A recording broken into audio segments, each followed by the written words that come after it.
کسی گاؤں میں سمیر نامی لکڑہارا اپنی بیوی اور بیٹی کے ساتھ رہا کرتا تھا۔ وہ لکڑیاں بیچ کر اپنا گزارا کرتا تھا۔ ایک دن وہ جنگل میں جا رہا تھا کہ اسے کسی کے رونے کی آواز آئی۔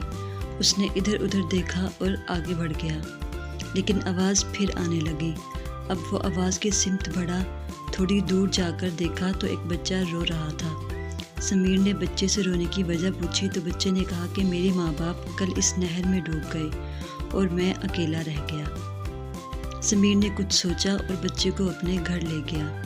بچے کو اپنی بیوی کے حوالے کر کے وہ لکڑیاں کاٹنے چلا گیا۔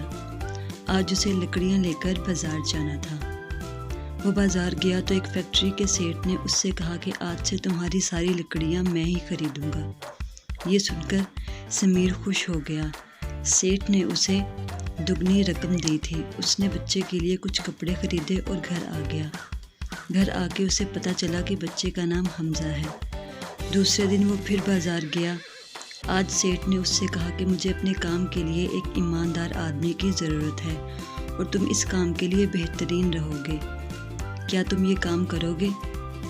سمیر نے خوش ہو کر ہاں کر دی اور دوسرے دن کام پر جانے لگا۔ اس کی آمدنی بڑھ گئی۔ سالہ سال بیت گئے۔ حمزہ اور سمیر کی اپنی بیٹی اب بڑے ہو گئے تھے۔ سیٹھ اب بوڑھا ہو چکا تھا۔ اس نے اپنی فیکٹری سمیر کے نام کر دی اور خود ملک سے باہر اپنے بیٹے کے پاس چلا گیا۔